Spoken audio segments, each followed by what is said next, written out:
Alright guys, so this is another The End story. Now this is in continuity with the old series, the Old Man or Old Lady series that I do here. That is kind of like a cartoon version of Old Man Logan, focusing on different characters who survived a hero holocaust. This is its own little story of The End, very much inspired by the Marvel The End comics. And in this story, essentially, what it is Wordgirl The End. So yeah, this is a story of like a what-if Wordgirl final story. Now, let's begin with our final Wordgirl story. Now, what this is, it starts off that what happened 30 years ago, a solar flare hit Earth and decimated most of it. However, what happened was that Fair City, as the fandom calls it, or just the city that Wordgirl protects, was spared the destruction that the solar flare had.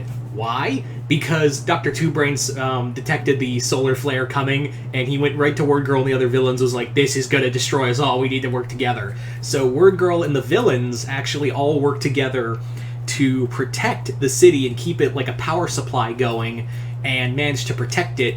And while Wordgirl and there were other heroes, the solar flare just decimated it and knocked out all power on that side of the planet, and most of the other, and the rest of the planet that wasn't scorched lost all power and fell into chaos.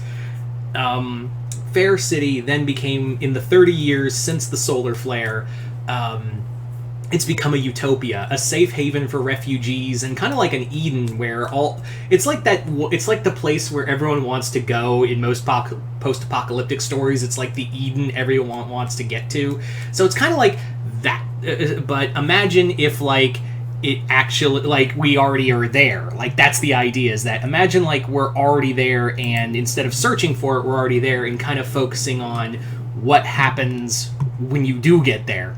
Now, I assure you, there's no, like, dark, hidden meaning, or, like, everything's shady, or, like, they're eating people, or some Soylent Green thing like that. I assure you, it's safe. Like, it's totally safe. Wordgirl actually still protects the city to this day. She's now older, and she's gotten more powerful. When the solar flare hit, it actually amplified her powers tenfold. So, now, essentially, what she does is... what she now does is protect the city from marauders and pirates and villains from outside the world who survived and became more twisted. So she's been doing that for 30 years. She's also settled down and had kids with Toby. Yeah, and I'm sure every Wordgirl fan watching this suddenly went, eee, hearing that, yeah, Toby and Becky got together. Wordgirl also she no longer needs to hide her identity. It's like, it's the apocalypse, it's the post-apocalyptic world. I don't think secret identities are needed anymore.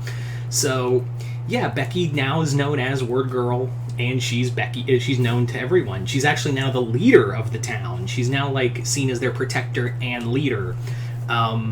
Becky spends her time not so much as like a leader. She is like, everyone turns to her, but she more spends her time as a teacher for the young generation, because in Becky's mind, she's like, look, the world is like, if we want to continue as a species, or in your case, as you want to continue for a species, you guys have got to, get your shit together.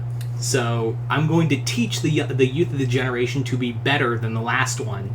And hopefully they can make a world out of this rubble. Like, maybe we can make a better world from the world that was destroyed. Like, and Toby, being the cynic that he is, he's like, darling, I love you, but that's a really stupid idea. And she's like, maybe, but we gotta try for our kids. And they do have 2 kids who are half Lexiconian. So they do have their mom's powers. Needless to say, it's a lot to take in for Becky. She has to like lead a town, be a teacher, be a mother, and yeah, Bob's still alive. Everyone's thinking, oh, there has to be some like dark thing to it. No, Bob's still alive. He's just old now. Monkeys live a long time. For those who don't know, monkeys really live a very long time. TJ, the family's still alive, but there has been some changes. For instance, Dr. Two Brains, due to his mouse brain and all of that, he's devolved over the years into a more like rat-like being. He's become more like animal than man, and he's become more savage, and he's like lost himself. So Becky has to take care of Steven, his real name, and make sure he keeps from going full feral. Like, that's the whole thing she's doing with him. So that, like I said, sorry about that little pause. Yeah, that's what happened with Steven, is that sadly he's devolving. As for others, like Lady Replicator Woman, I'm so tongue-tied with that word. She's now like a one-woman police force. Like, she's now like everywhere taking care of the citizens. You also have the Butcher, who's in charge of food. You also working with Chuck, the sandwich-making guy. You have like every villain now serves a role, and they're all like working in like a very close-knit relationship with Wordgirl, because it's like there's nothing really left. There's just this city, and if we lose it, if we all fighting each other, then we're all doomed. So what's the point of fighting each other if there's nothing to fight for? So they're all like working as one united force. And during all this, Becky is, like I said, her powers have been amplified, but she does notice, like, over the years since the solar flare and the solar energy she absorbed, she's kind of noticed, like over the years, she's kind of noticed something different about her, is that even though she's getting more powerful, she still feels like there's a change in her biology. Sure enough, what Toby discovers is that the solar energy has been gradually eviscerating her DNA. She's like, at some point, it's going to kill her. Like, at some point, it's going to be like she's just going to turn into pure solar energy. Think of it like, for all the Godzilla fans out there watching this, think of it like when Godzilla was bombarded again in Godzilla vs. Destroya with nuclear radiation again, and it amplified his powers, but it also was killing him at the same time and made him into a walking reactor. Well, that's the same thing here with Becky, is that what's going on with her is that essentially what's happening is that she is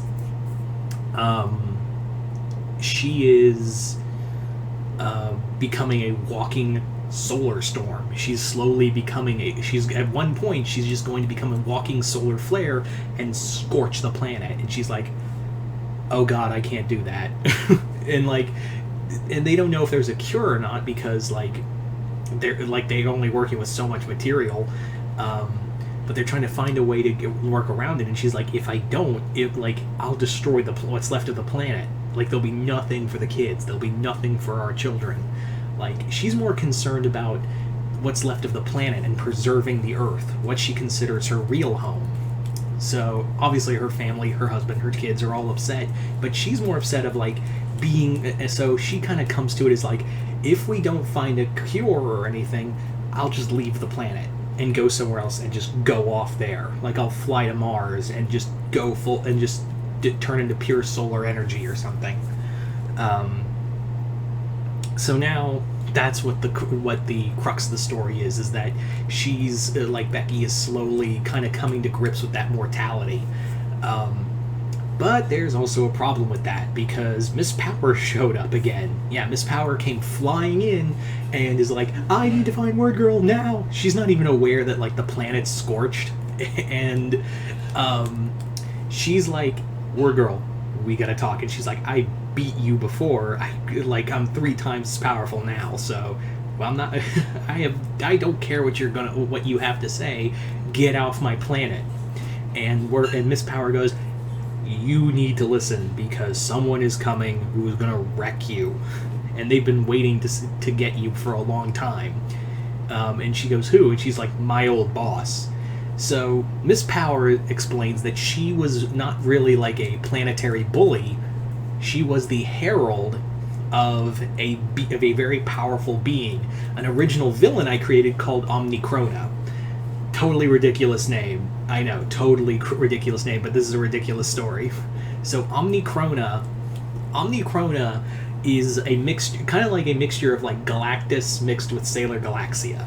She's this 15-foot tall, godlike being who consumes the energy of worlds. And she's, throughout the ages, has consumed the energies of the world, of different worlds throughout the galaxy for ages and for like, as time began. Miss Power, her race, tried to fight her. They lost, and Miss Power, seeing the full power of Omnicrona, was like, I'm in. I'll be your herald. I'll help you find other worlds. And initially, that was the whole point of Miss Power coming to Earth the first time, was that she went to Earth to lay the groundwork for Omnicrona to get to Earth and consume the planet's energy. But she's like, oh, and Becky immediately goes, oh, so I'm glad I beat you. I'm glad I kind of tossed you out into space. And she's like, yeah, thanks. No, don't listen. Omnicrona is coming to Earth again.